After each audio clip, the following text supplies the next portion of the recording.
तहसील bar association Jansath ज़िले के बाद अब तहसील में भी प्रक्रिया शुरू हो गई है चुनाव की, और तहसील बार एसोसिएशन का भी मतदान होना है, चुनाव होना है, प्रक्रिया शुरू हो गई है। अंतिम आज वोटर लिस्ट का प्रकाशन किया गया है।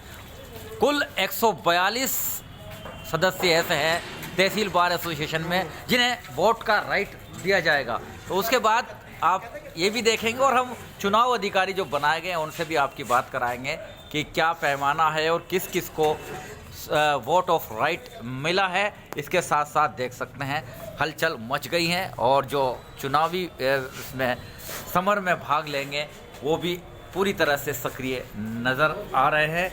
वोट का जो चस्पा की गई है आज 142 सदस्यों की लिस्ट, और इसमें आपत्ति भी आएगी या अगर कोई नाम छूटता है या कोई गड़बड़ होती है तो उसका भी अभी एक रहेगा।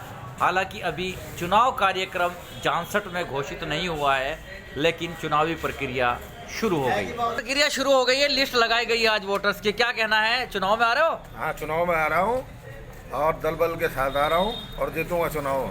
बहुत भगवान ने चाहा। बहुत बहुत जी अध्यक्ष जी, आज खास तौर से जो वोट ऑफ राइट की एक लिस्ट चस्पा की गई है यहाँ के कुछ चुनाव अधिकारी द्वारा, तो अभी तो चुनाव का कार्यक्रम नहीं है, लेकिन क्या ऐसा कुछ है अभी? क्या नहीं, ऐसा कुछ नहीं है और मेरे संज्ञान में कोई ऐसी बात ही नहीं है। अभी तो कल हमने वोटर लिस्ट पर लिख कर दिया था इनको कि हमारे जो बाबू क्लर्क है आरिफ जादी जी, वे बीमार चल रहे हैं और अभी आय व्यय का लेखा भी हमारे पास नहीं है।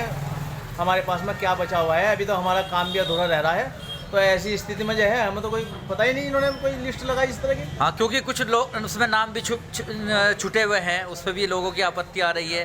तो हाँ, उसके लिए मैंने उनसे कहा था भाई किसी का नाम जो है काटना नहीं, बढ़ाने तो है। जो पात्र लोग हैं उनको ही बढ़ाने हैं नाम, काटना किसी का नहीं है। बहुत बहुत धन्यवाद। हलचल पूरी तरह से देख रहे हैं और ख़ास तौर से अधिवक्ता भी, अब क्योंकि नव वर्ष भी आने वाला है जनवरी, लेकिन दिसंबर में ही चुनावी प्रक्रिया और बिगुल बच जाता है।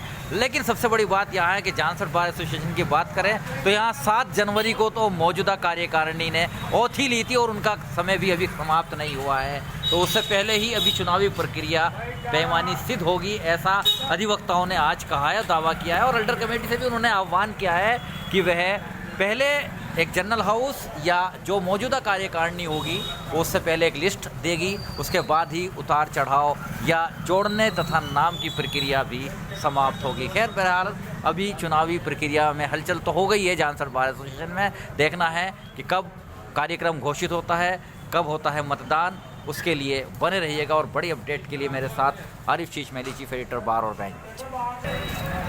दूसरी ओर हम आपको ये भी बताना चाहेंगे, दिखाना चाहेंगे कि जानसठ के अंदर काफ़ी वर्षों से जो लंबित मांग चली आ रही थी न्यायालय सिविल जज जूनियर डिवीज़न की, वो भी पूरी हो गई है और बाकायदा अपॉइंटमेंट भी कर दिया गया है। यहाँ पर अब अमन शुक्ला न्यायालय सिविल जज जूनियर डिवीज़न के न्यायाधीश रहेंगे और जल्द ही यहाँ पर कोर्ट भी चालू होगी तहसील जानसठ के अंदर। और उसके बाद आप देख सकते हैं यहाँ पर सद्भावना द्वार भी बार और बेंच बनाया गया है। बार एसोसिएशन का अधिवक्ताओं की जो सीटें इधर उधर हो गई थी उनके बैठने का स्थान भी मुहैया कराया गया है और ऊपर भी अब सीटें बनेंगी, क्योंकि काफ़ी संख्या में यहाँ पर अधिवक्ता, हालांकि 142 के आसपास हैं, उसके बाद भी बढ़ेंगे।